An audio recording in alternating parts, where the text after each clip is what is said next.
pour donner de la valeur à votre vie. Vous devez apprendre à devenir le maître de vous-même et ne pas laisser ces obstacles vous arrêter.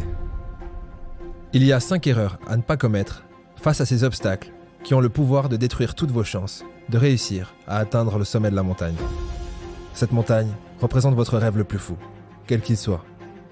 L'objectif des hommes et des femmes les plus sages au monde, comme les maîtres Shaolin, n'est pas d'obtenir de nouvelles choses ou d'améliorer leur statut social, mais c'est d'atteindre un état de clarté mentale qui est appelé l'illumination.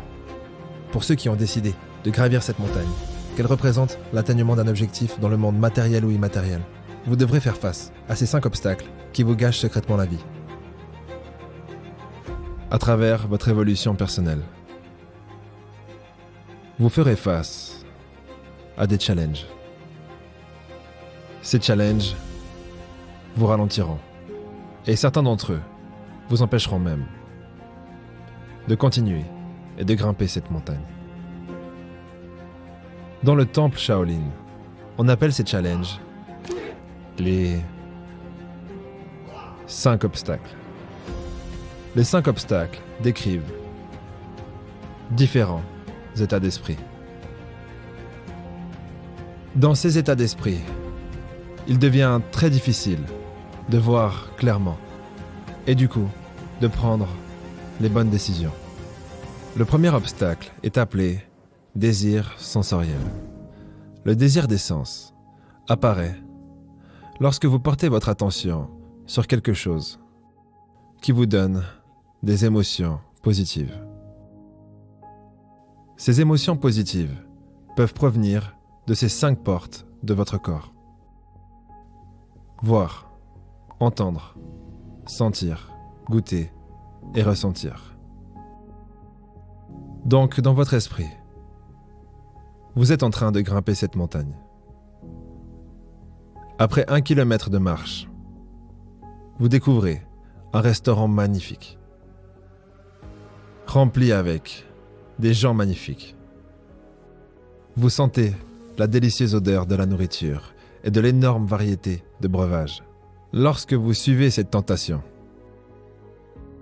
vous avez déjà perdu votre chemin.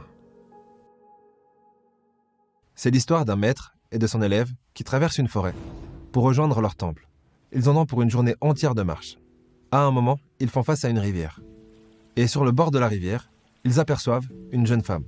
Elle s'approche d'eux et leur demande « Accepteriez-vous de m'aider à traverser la rivière ?»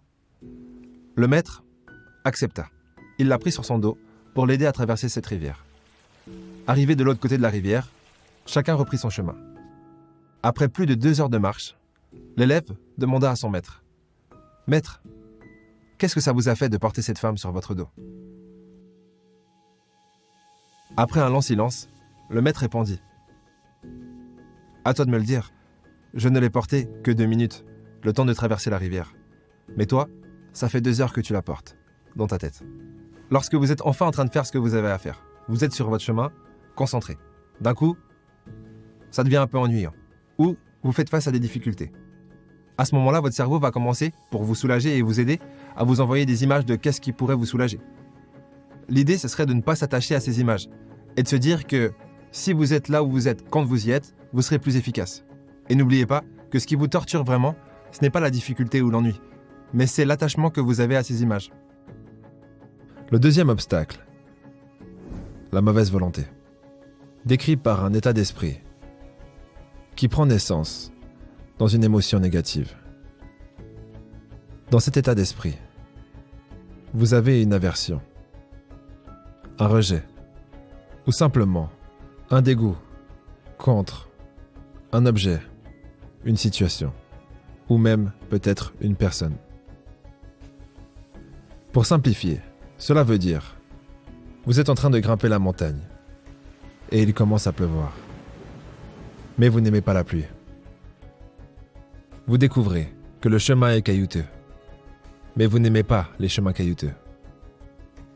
Afin de traverser la rivière, vous devrez nager, mais vous n'aimez pas nager. Peu importe ce que vous n'aimez pas, ça ne sera pas un voyage plaisant. à moins que vous appreniez à vous libérer de cette mauvaise foi, même s'il est plus probable que vous ne continuez pas ce voyage. Notre esprit nous joue des tours, et il est souvent responsable des problèmes qu'il prétend vouloir résoudre. Par exemple, le fameux illuminé Osho passait une nuit avec un de ses amis, ou plutôt un de ses disciples, dans un vieux motel piteux. Après environ 15 minutes, l'ami d'Osho lui dit « Osho, Osho, tu dors ?» Et aucune réponse. Osho dormait profondément. Son ami était carrément énervé. Mais comment est-ce qu'il peut dormir avec ces chiens qui aboyaient? Le motel dans lequel il se trouvait était juste à côté d'une fourrière. Et les chiens n'arrêtaient pas d'aboyer. Son ami était carrément outré. Comment lui peut dormir avec tout ce bruit? C'est pas possible. Du coup, il l'a réveillé. Il cria plus fort « Osho, Osho, réveille-toi !» Osho se réveille et son ami lui dit « Mais comment est-ce que tu fais pour dormir avec tous ces chiens qui aboient ?» Osho répondit « Ce n'est pas les chiens qui aboient qui t'empêchent de t'endormir, mais c'est le fait que tu aies créé un contrat mental que tu ne pourrais pas dormir tant que ces chiens n'arrêtent pas d'aboyer. » C'est une métaphore pour dire que très souvent dans la vie, le problème n'est pas extérieur, mais intérieur. Et lorsque vous faites face à des tâches que vous ne voulez pas faire, ou à quoi que ce soit qui vous dérange, rappelez-vous que c'est sûrement de la mauvaise volonté, et que c'est un phénomène naturel qui essaye sournoisement de vous piéger. Donc, ne vous laissez pas avoir. Le troisième obstacle est à l'origine traduit en tant que sloth et torpa. Sloth veut dire la lourdeur du corps. Torpa veut dire l'ennui de l'esprit. Cela est caractérisé par l'envie de dormir, le manque de motivation, le manque d'énergie. Et très souvent, cela peut se manifester à travers un état de dépression. C'est utilisé similairement dans le bouddhisme, qui décrit cela comme l'emprisonnement. Vous vous retrouvez enfermé dans une cellule. Ça devient très dur de faire n'importe quel type d'effort mental ou physique.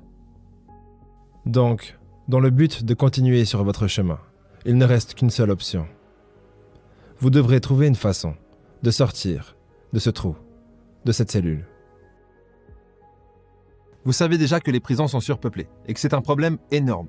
Mais ce que vous ne savez pas, c'est que même les gens qui ne sont pas en prison sont en prison. La prison la plus remplie au monde, c'est votre esprit. Et je vais vous le prouver tout de suite. Fermez les yeux, faites-moi confiance.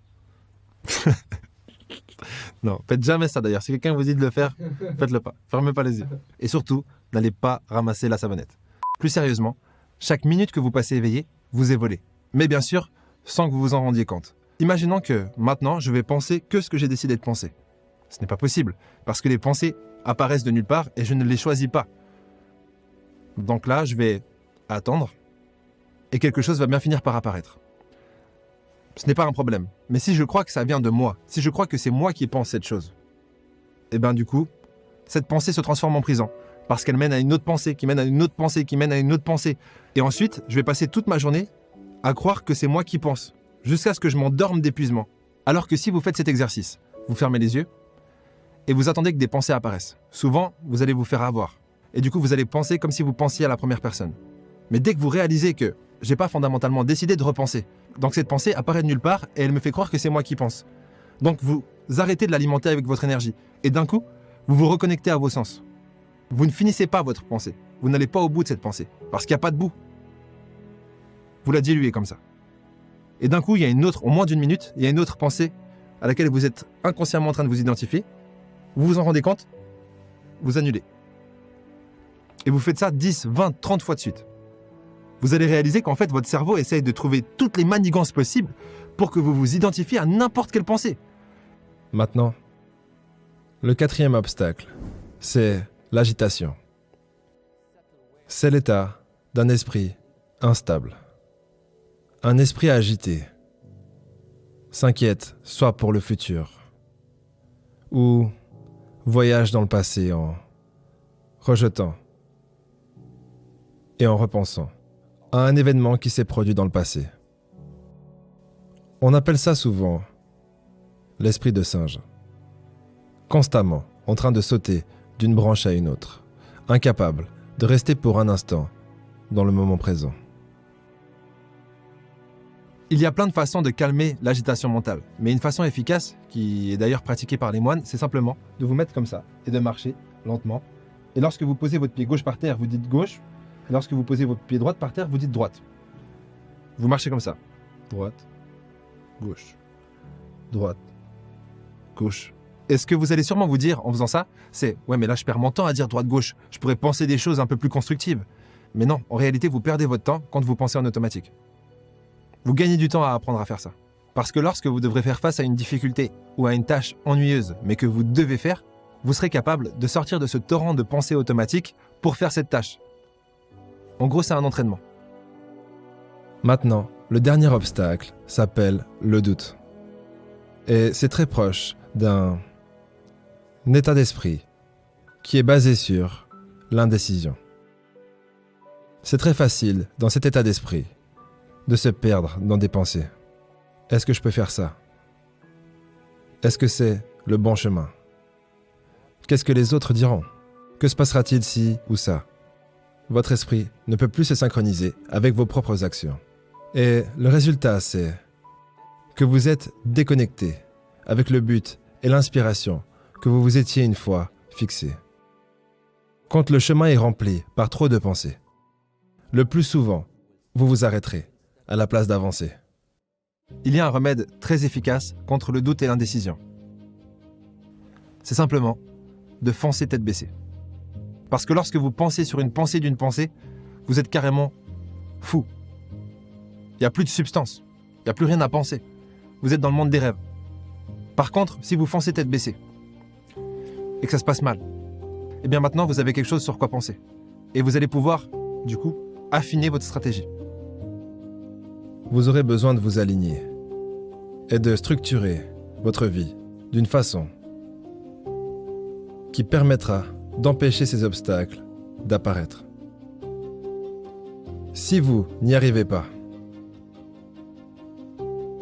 vous devrez utiliser des techniques pour vous en libérer. Pour donner du sens à votre vie. Pour donner de la valeur à votre vie. Vous devez apprendre à devenir le maître de vous-même et ne pas laisser ces obstacles vous arrêter. Si certains d'entre vous choisissent de grimper la voie de la clarté,